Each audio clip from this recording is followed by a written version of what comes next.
part of our responsibility as human beings when we even think about, man, I'm in all of this trouble in my life. I've got troubling relationships. And we've got to ask the question, who is it that I want to become? Be honest with your feelings.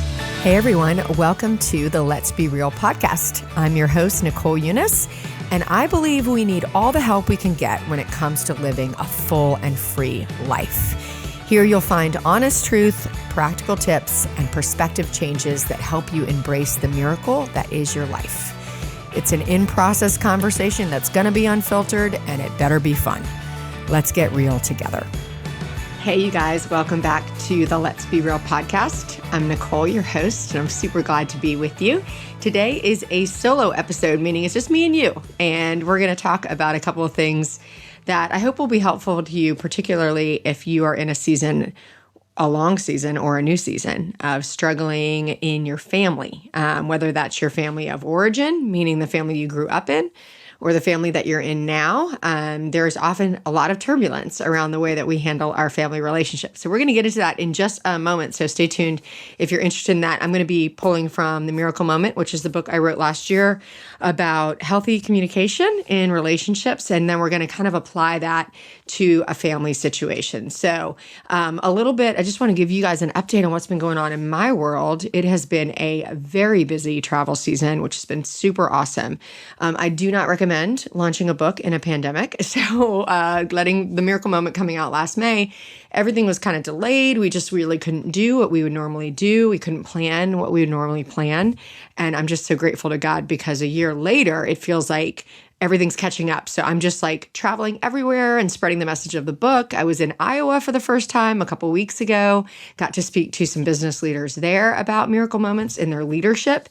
And then most recently, I was in Williamsburg, Virginia at an amazing conference called Discover the Joy. And we just had an incredible time. And so some of what I'm going to share today actually came out of a breakout session that I led there. I'm headed to Seattle this week. Also, I work with the church in Hilton Head, and then I'll be in Boston also, and in Trenton, Missouri. So I am covering East Coast, Middle, West Coast. We're going everywhere this spring. And if you're anywhere around any of those places, or you'd like to know about where I'll be speaking live, you can go to my website, NicoleEunice.com/speaking and check it out. And if you'd like to invite me out, I'd love to come be with you, whether it's a business event or leadership or a church event. Any of those things are all my favorites. So happy to do it. So that's what's been going on with me. So I'm kind of recording this in the tiny slice of time between trips this spring. It is a little bit crazy. I'm looking forward to it slowing down. But as soon as I get wherever I'm going, I'm just so excited to be with the people there, to be with the people in 3D, in real life, as so amazing. So, but I'm super glad for this place where we can still connect over the internet. So whether you're joining me here audio on Let's Be Real in any of your podcast places, or if you're one of our new friends who's here with us on YouTube, super glad that you are here. And I hope that today will be helpful. So here's what we're going to talk about today. I want to talk about why things go sideways in families.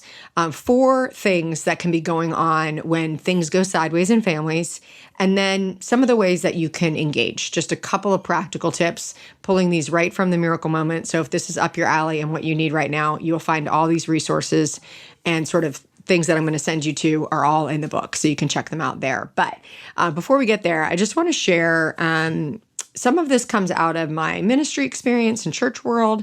A lot of it comes from counseling experience. I spent about 8 years in private practice before I was in ministry. So I spent a lot of time listening to people and listening to their issues, listening to the places that they feel stuck. And when I think about sort of the aggregate of all of those conversations, there's kind of 4 big buckets that I think exist that are contributing or part of what's happening when things feel really, really difficult in a relationship, particularly in our families. So I want to talk about those 4 right now, okay? So the very first one that often I would see when things went sideways in families is that there is wounding that someone is not addressing, okay? So someone in the family system has a particular wounding in their life from their own story, and they are not addressing it. And so what happens when we have wounding in our story is that we will continue to cope with life in whatever unhealthy way may have developed because of that wounding. So let me just give you an example. Let's say you are a child who was raised by an alcoholic. So you were over responsible. You had to act like the adult in the family, and therefore you never really had the protector or provider adult as it was meant to be in your parenting. And so now you're a parent and you're still over responsible now, and you're not used to the idea that there's freedom and that you're confused about your role. And then things get tough with your kid, and maybe you've never actually dealt with your own wounding. You just assume that your operating system is everybody's operating system, and this is the way you're supposed to work through the world. And then you just pass down all of those unhealthy coping mechanisms to your child. So the way I would often see this play out in my early years in counseling, I often saw lots of teenagers, and particularly teenage girls. And what would happen is for many of those teenage girls, they'd be dealing with normal teenage girl things, but things were exacerbated because the relationship, let's say, with mom wasn't very good. And so mom starts coming to the office, and I would spend a few minutes at the beginning of each session with her. And then more often than not, to be honest with you, mom by session 4 or 5 was like, maybe I should come see you. And it was probably more beneficial for the mom to get help with her stuff that was going on than even the 13 or 14-year-old. Now, I believe in counseling. I believe in counseling for teenagers, for kids, for everyone. But we are in a system, and particularly children are in a system that they can't change. They don't have the agency to really change their family system, but mom or dad can change the family system. And so what would happen is that there was something about the raising of a teenager, and oftentimes for those moms, they had issues that they had not dealt with from their own teenage years. Now they're looking at whether it's kind of a mirror image of themselves or there's things about their daughter that remind them of themselves. Now they're dealing with their stuff again. Now, this can be an amazing opportunity for an adult mom or dad to grow. It's never too late to deal with our issues. It's never too late to engage in our story. So it can be an incredible invitation. But if a parent does not take that invitation, then the child has to live in a system with dysfunctional or unhealthy coping going on, and they're having to now grow and be in that system, which is creating even more harm, So that would be one of the reasons that things would go sideways in families, because there's a person in the family who will not deal with their own wounding. Now let's fast forward and say that you're the adult child and you're dealing with your family of origin, and you have people in your family or in your life who will not get well. They won't deal with their story, and you're having to deal with them. Well, this is where the next piece comes into play, because the other ways that things go sideways in family is because of expectations. Misplaced expectations is a huge thing. And oftentimes with expectations, we don't even know that we have them. We're not even aware that we are carrying some images or visions of what we think a relationship should be like. We do this with our kids, adult children to adult parents, spouses, all the time. We can have this image or expectation of what a person is supposed to be, or how they're supposed to act, or what their responsibilities should be, or the way that they should take care of us. And we may not even know that we're placing those things on that person. And one of the reasons that committing to grow is so important is because a commitment to growth is a commitment to understanding ourselves better, and opening up to understanding ourselves better, feeling our own triggers, experiencing our emotions allows us to access what is my expectation of this person. And oftentimes, to go back to the previous example, if we're an adult who has other adult family members in our life who are refusing to deal with their wounding, then we have to deal with the fact that we have expectations on them that they might not be able to meet, that they may have expectations on us that aren't healthy.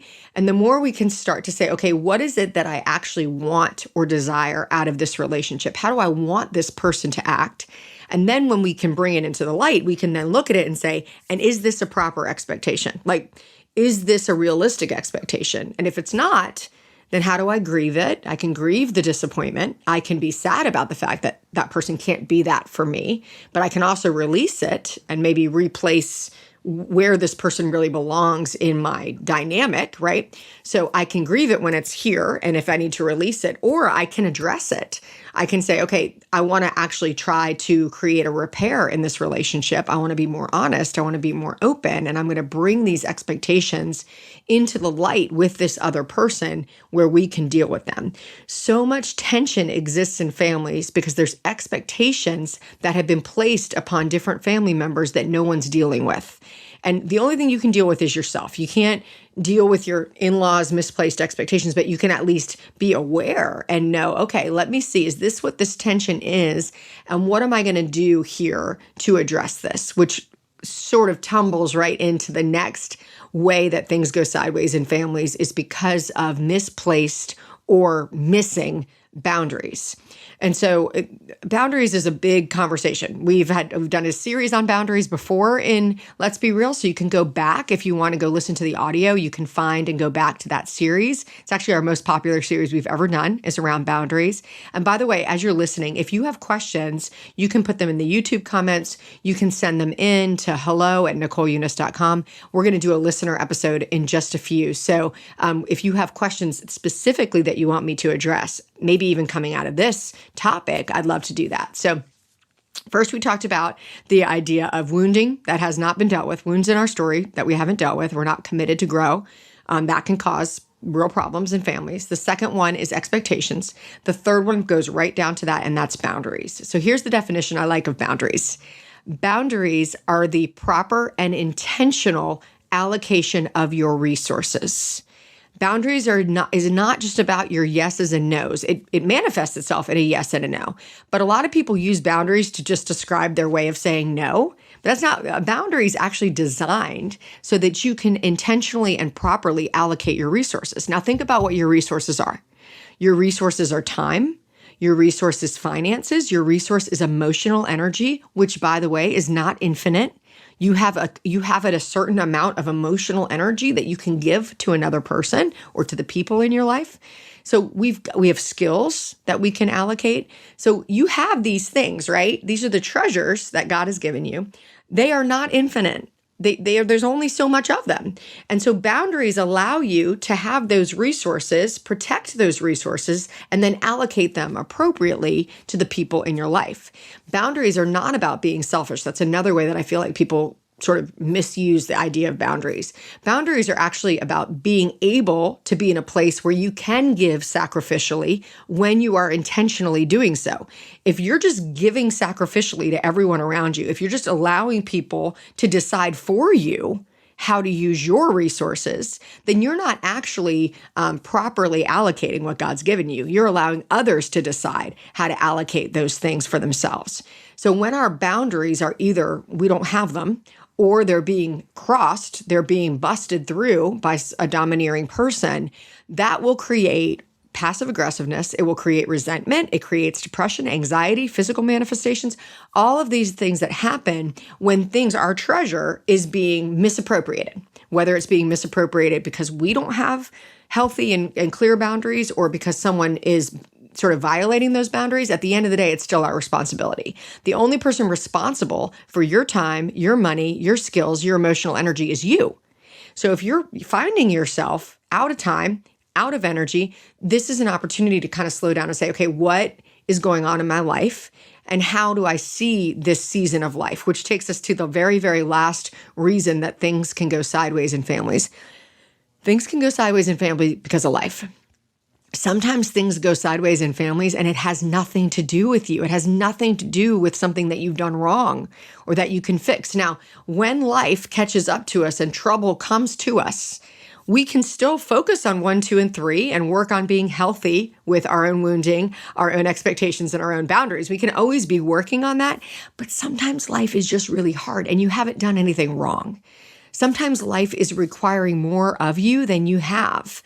Maybe you're in a season with young kids at home and you're working full time. Maybe you're in a season with young kids at home and you're taking care of your parents and you're working full time. Maybe life has gone terribly sideways in your marriage and you didn't ask for it, you didn't expect it, and you haven't done anything wrong. These things also happen. So what I don't want you to hear me saying when I talk about why things are hard in families is because you've done something wrong. Now, you can still always be improving 1, 2, and 3. You can always be working through that and bringing that because that's what it means to be healthy.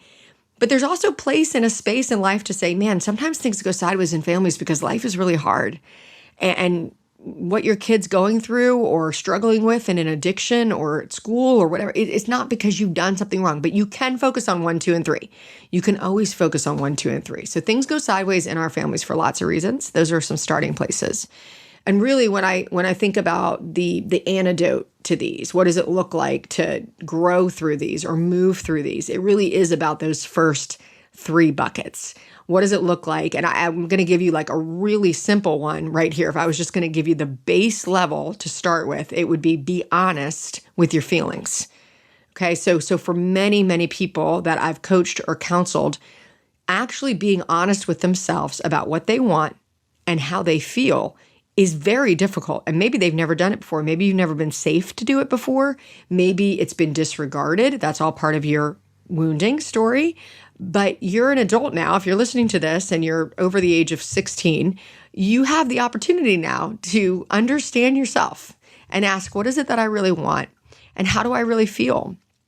And you can start working on improving your emotional vocabulary and also understanding, who do you want to become? You're the only person responsible for who you want to become. And when I say want to become, I'm not talking about becoming an influencer or becoming the president of a company, although that might be part of your story.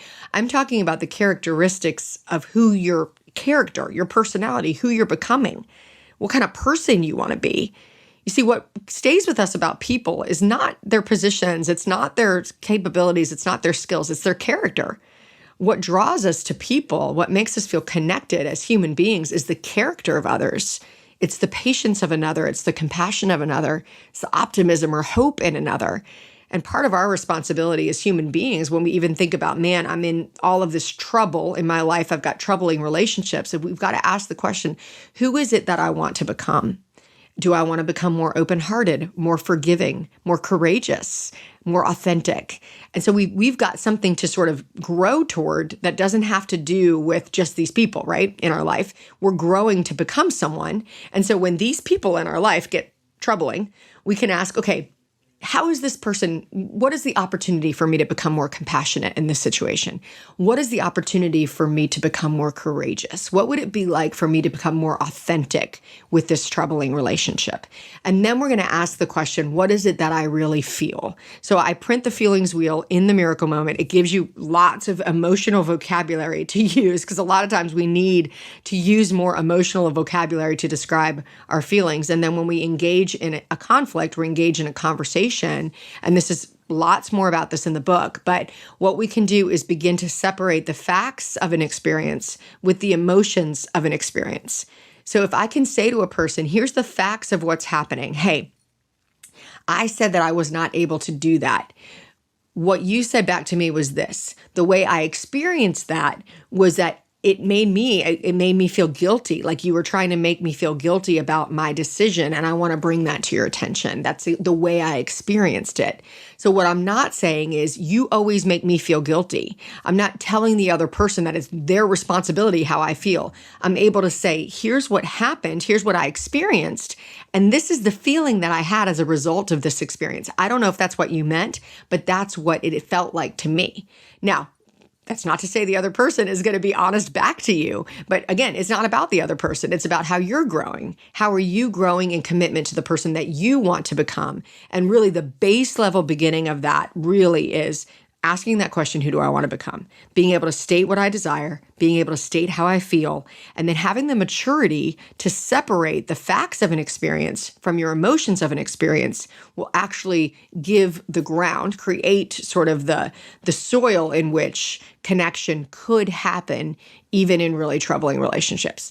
So that's a beginning. That's kind of what I wanted to give you guys for today. What does it look like when things go sideways? How do they go sideways? And then some of the ways that you can actually start engaging a little bit differently. I hope this is helpful to you. So I would love for you to like and subscribe to the podcast or the YouTube. Let me know if you've got a personal situation going on, you want to sort of explain to me what it is and ask a question. I'd be happy to include that if we can in our upcoming listener viewer sort of questions episode.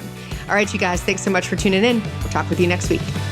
Hey, thanks for tuning in to the Let's Be Real podcast. If you have a question for the show, you can send it to me at Nicole at NicoleEunice.com. And hey, if you're enjoying this, we'd love for you to like, subscribe, share it with your friends, pass it on, shout it from the rooftops, whatever you feel like doing, because the reality is, let's get as many people getting real as possible. Talk to you soon.